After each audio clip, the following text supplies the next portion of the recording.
All right. Well, welcome to the You Deserve a Luxury Vacation podcast. I am happy to have to interview Shanette Battle. And Shanette is one of my prize clients, and she's been going through it through this pandemic. And I want to kind of introduce you all to kind of a person that's gone through it hard and turned a nightmare into a beautiful vacation. So that's the title of this episode, Nightmare to a Beautiful Vacation. So Shanette, thank you for taking the time to even talk to us about this. How are you doing? I'm doing great. How are you? Great, great, great. I'm even better after seeing your post and everything, knowing that you had a great vacation from where we started. Yeah. so, so let's kind of get a little introduction of yourself, Jeanette. I mean, Showtime Travel, we work with busy professionals, so all they had to do is show up. Why are you a busy professional? Tell us a little Uh, bit about yourself. I'm a busy professional because I'm a business owner. I own a daycare center, which is a franchise. I'm married. I have a husband and two teenage, well, almost an adult son and a teenage son. So I consider myself very busy. So of course we came to you because we knew you would give us the vacation we needed, and all we had to do was show up and go. Right, right. And that's great. That's great. And I think you were recommended by one of my top clients as well, Sherry, Yeah. and she's been on many trips with us. So let's we started this, I think we started this in January of 2020. Yes. And I had just got back from Bora Bora, and I believe you were looking for an anniversary vacation. Is that correct? Yes, I was looking for an anniversary vacation, and I had a few destinations on my list, and I actually saw that you were in Bora Bora, and I was like, "Hey, that's on my bucket list, so maybe we can go ahead and do that now since it's our 20th wedding anniversary."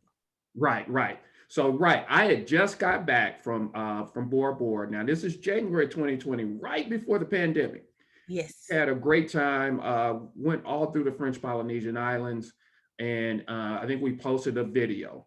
So when I got back, that's when I heard from you and say, "Oh, okay, you saw this," and I think we started the process. So we started the process, and you got you filled out your consultation form and you put everything together. So I think this was all started. Now look at January 2020. Now that I'm looking at my notes, and I remember we were even talking about the flight. So we had the flight together. I think we were on United, Yeah. and kind of we were all ready to go. We were ready to go. We were going for our anniversary. Everything was set, and then the pandemic hit. And then we were like, "Oh, are we still going to be able to go?" And during that time, it was like, "Oh, maybe this is just a fluke. It's just something small. By April, we're going to go." And you were like, "Oh, just be calm. It's okay. We'll still be able to go." And that didn't happen. Right, right. Because I'm looking at the notes. So we actually even mailed your travel documents in February of 2020, not knowing what was going to happen in March of 2020. So I looked at it and I was looking through my notes for this, trying to prepare for this interview.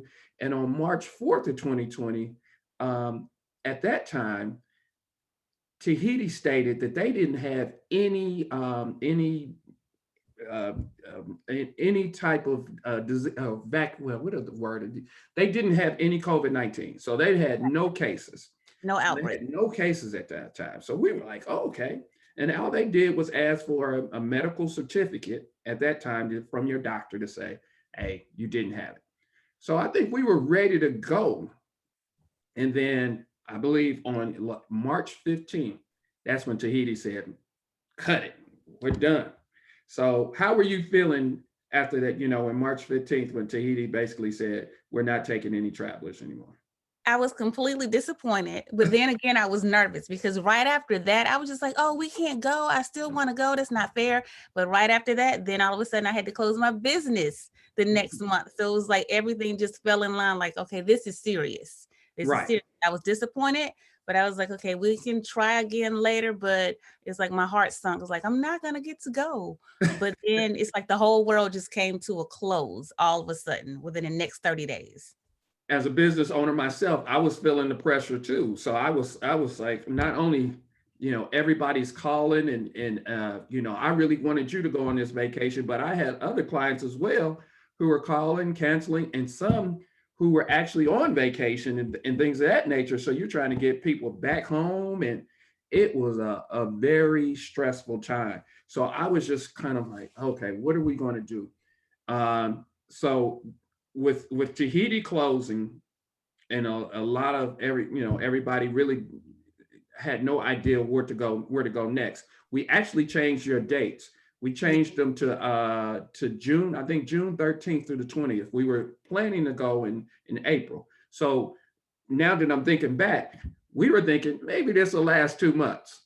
Right, because we were like, I refused to cancel, because you was like, well, you can't cancel. We did the insurance if you want to do that. And I was like, no, we're going. Right. So we went for June, and that didn't happen. Yeah, that didn't happen as well. And Tahiti was really just just closed. And that was kind of June. We thought it was going to start slowing down because everybody was telling us the summer heat and things will kind of slow down from there. But it never really happened. I think it slowed down a little bit, but as it started, as the fall hit and everything else, it started growing and more. So we then said, okay, we're just going to move it all the way to 2022. So we moved it to April, right? I think, April 3rd through the 10th. 2021, not 2020, 2021. Oh, 2021. Yeah, I'm sorry, 2021. We're still in 2020. So right. So we moved it from being in 2020 all the way to 2021. Yes. Yeah. And then we found out we couldn't go in April 2020. Tahiti said no. So Tahiti then says, no, we're closed. And even if you tried to come, you were going to have a 10-day quarantine. Yes. Which was not acceptable. Who's going to travel all the way to Tahiti to quarantine for 10 days before you can even start your vacation? Right. All right, so the stress is kicking in, right? Stress is kicking in. We moved it to April 2021. And then we said, okay, they said, we're going to open it up May 1st of 2021. So we're like, okay, we moved it then to May 13th. Your new travel date's May 13th. Now that's good and bad. Great thing is they're opening up May 1st, but we do not know the new entry requirements. Right. To get in. Correct. So we moved it to May 13th, 2021 of this year. So we're happy. We're saying, okay, we're going to, but nobody knows it. So I'm talking with the Tahiti Tourism Board, trying to get the requirements. So after May 1st, we finally get the requirements, right? And I send Shanette her travel documents. And on that day, Shanette starts it, right? Shanette starts it. And what did you have to do? Just kind of give everybody. Wait, we had one downfall before that. Remember, United decided to cancel the flights. And you had to find that was a big one. I forgot about that one. Before the other incident, you had to change everything because United decided they weren't flying there. So you had to switch us to American and switch us from going to San Francisco to LA. You had to change the whole trip. Exactly. Thank you for reminding me. See, for example, so that is a good point. Let's go back a few more days, and out of the blue, even before Tahiti stated that they were going to open May 1st, United comes and says, we're going to cancel the whole flight. And not only are we going to cancel the flight, we're not opening up flights to Tahiti to June. So not only did that mess things up, we had a flight for Shanette stopping in San Francisco, then going to Tahiti. Now we had to get American and then combine it with Air Tahiti Nui.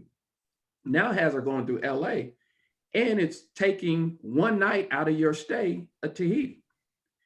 So as you can tell, the stress is coming up. Just imagine, folks, if you are traveling and then maybe 2 weeks or a week out, they basically state, we're canceling your flight. And just tell us, how did you feel when you heard that? I was upset again. I was like, maybe this is a sign that I don't need to go.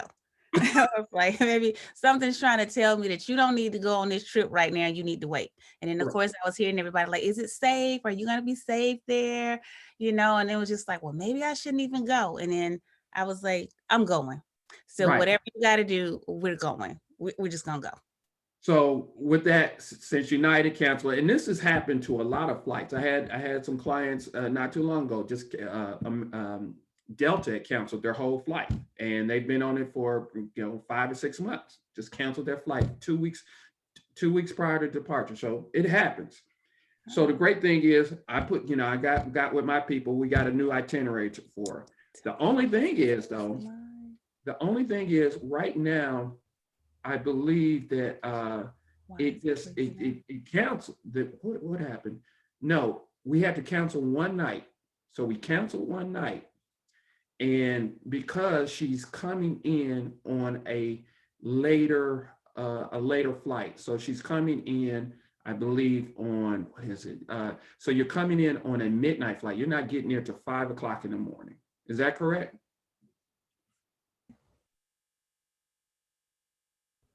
Uh-oh. Okay. Yeah, you're back. Okay. Just did you hear what that? Hey, we're live. It happens. Okay. So I get back. I think we were stating that you land at 5 o'clock in the morning, right? Right. Wait, when we going in the new flight or the old Yeah, flight? the new flight. The new flight. Yes. We had to leave at night instead of in the morning. So we left about 6 p.m. Here. Mm-hmm. And then we got to LA in the morning, like around 5 in the morning.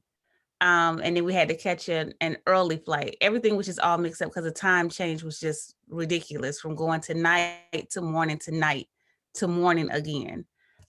So it kind of weighed itself out. It was a good thing that we left here at night, because we were able to sleep when we got on the plane in LA. So we Okay. stayed up all night here, and then when we slept on the plane when we went from LA to Tahiti. Got it. So, to my listeners, at first she was supposed to land, let's just say May 13th, she was going to be in Tahiti. This time she's going to get there at May 14th, but not only that, she's landing at 5 o'clock in the morning. So therefore, her hotel does not let her in. Check-in is not to 3:30 p.m. So now you have a decision. Do I pay for for a hotel, or do I just sleep, or take in the city until check-in starts? So we had to work with all of that as well. So that's just a whole nother section, but just shows you the changes that were going on. So we now know about the United flight cancellation. Now we're with Air Tahiti Nui. We changed your flight. We understand that we got a brand, well, not a brand new, but a revised itinerary. So the next step here is we now get the new entry requirements from Tahiti, and Tahiti then has you fill out this information. So tell us about that, Jeanette. Well, you had to get permission from the French Polynesian to actually come over. So you had to put in all of your flight information. You had to let them know that you were fully vaccinated. You had to put all of that in. And on the paperwork, it's saying that it needs to happen 6 days before. Well, we just got the information like a day, 2 days before. So it was like, what are we going to do? So we fill it out anyway. Well, I give you the information. So you fill it out and send it over from me and my husband. For some reason, it was a typo on mine. So they didn't approve mine, but my husband's went through. So it was like, what do you mean no? And so I was like, oh my God, we're going. I don't care. And we were like, we don't know what to do. So I get on my phone. I still haven't got my phone bill yet. I hate to see it. Because we had to actually call French. Right. I decided I'm calling over there to speak to someone. So I was on hold forever because I kept saying, I need someone who speaks English. And they were like, okay, hold on. I need someone who speaks English. Finally found someone who speaks English. And he says, well, you were supposed to do it 6 days before. So that's why you didn't get approved. And then I was like, but you approved my husband and we have to travel together. And then he's trying to tell me that, oh, I think your husband was approved by mistake. And I was like, well, no, if he was approved, I was approved. Then he was like, well, I will have to send it. He said, submit it again and we'll get it. So of course, BELVIN submits it again. And what do we get? Not approved again. So I called back and they said, well, the person who can approve you is in a meeting. And then we close at 4. It was like 3:59. So I was like, oh my God, we're probably not going because I can't get approved and I can't get over there without this approval. So I was just like, what are we going to do? Luckily, I had the person who was supposed to approve it, I had talked to him prior. So I don't know what happened. He came out of his meeting or whatever, but within like 10 minutes, I got an email saying approved. So that was very stressful. Yes, very stressful. And I tell, I tell people, even the whole situation was kind of, it was so up in the air because it was new to them as well.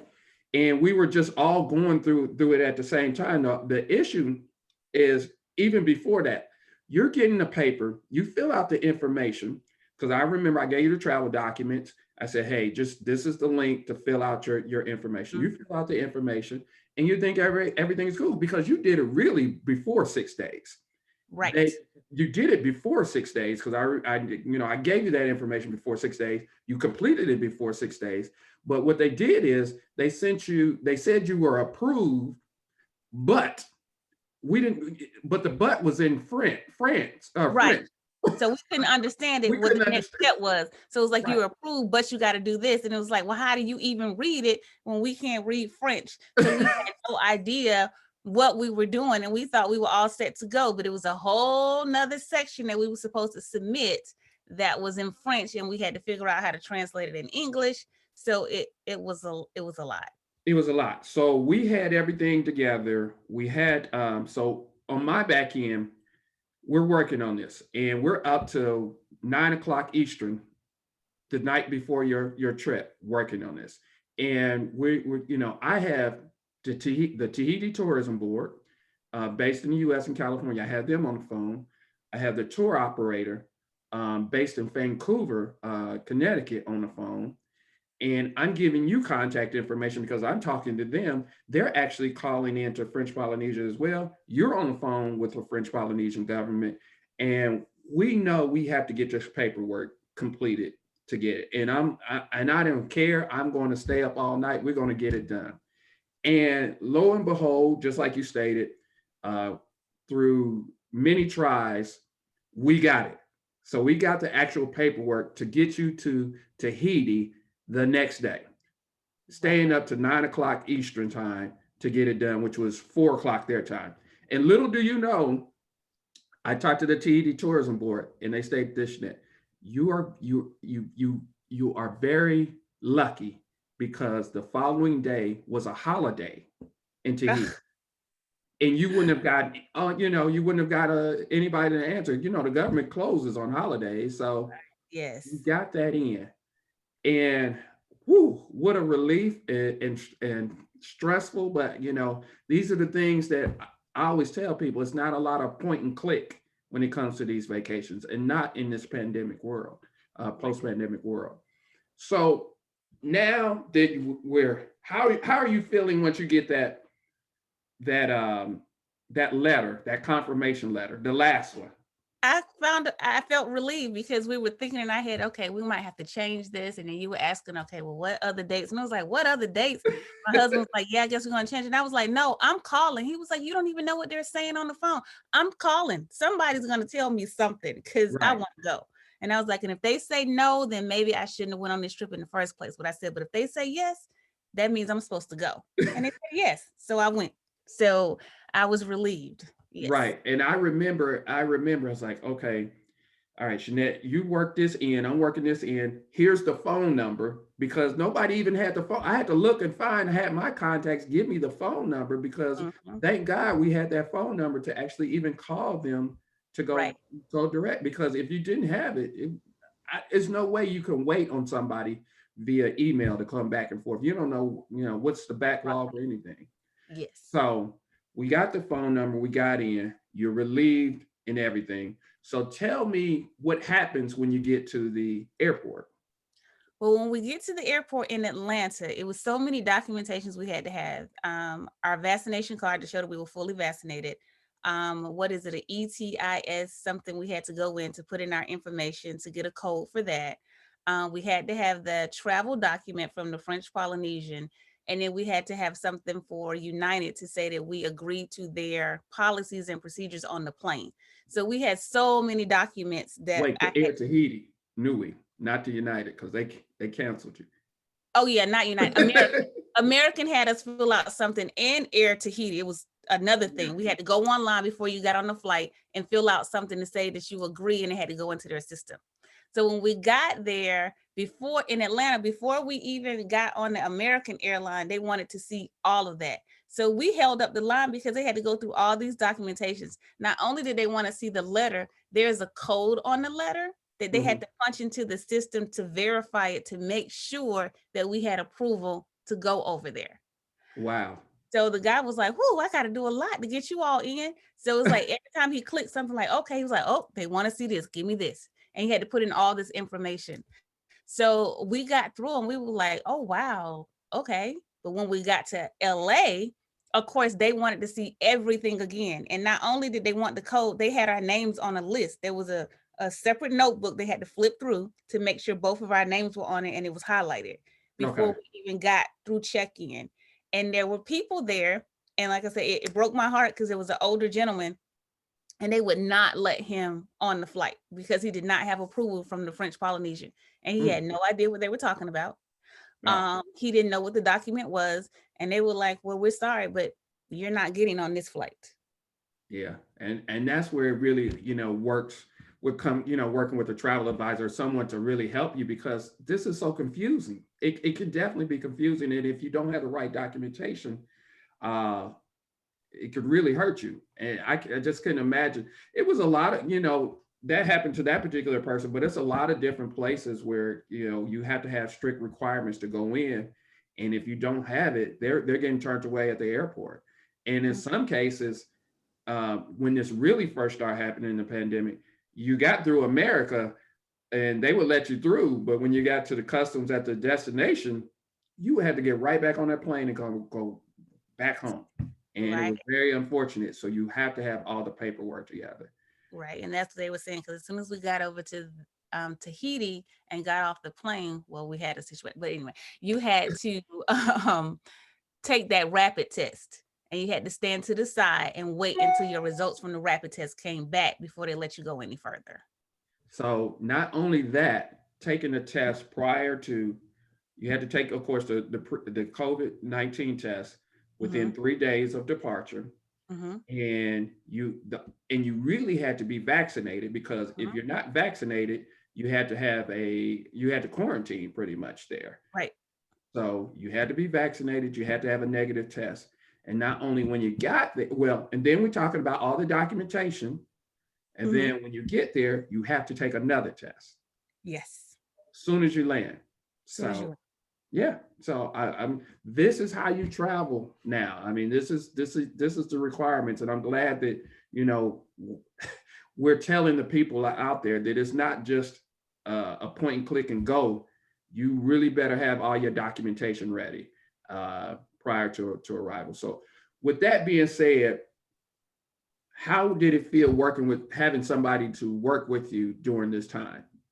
Oh, I don't know what I would have done. I usually book my own trips, and do it myself. I wouldn't have been able to do this. We wouldn't have went. Like, there's no way. Like, and I was telling people now, and especially if you're going somewhere far away, you need to have a travel agent. You're going to have someone with some support. If you run into a problem, they know what to do. You just need to have someone do it for you.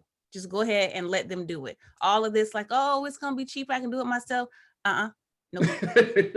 Not worth it, because you would have been at home. You would have got turned away, and you just would have been in the airport fussing because you wouldn't have even known about these documentations and the stuff you needed. So it's not worth it. Just let them do it. It would make your life so much easier, because even with us letting you do it, we still ran into some bumps, but at least we had you to help us through it and be like, okay, let's do this.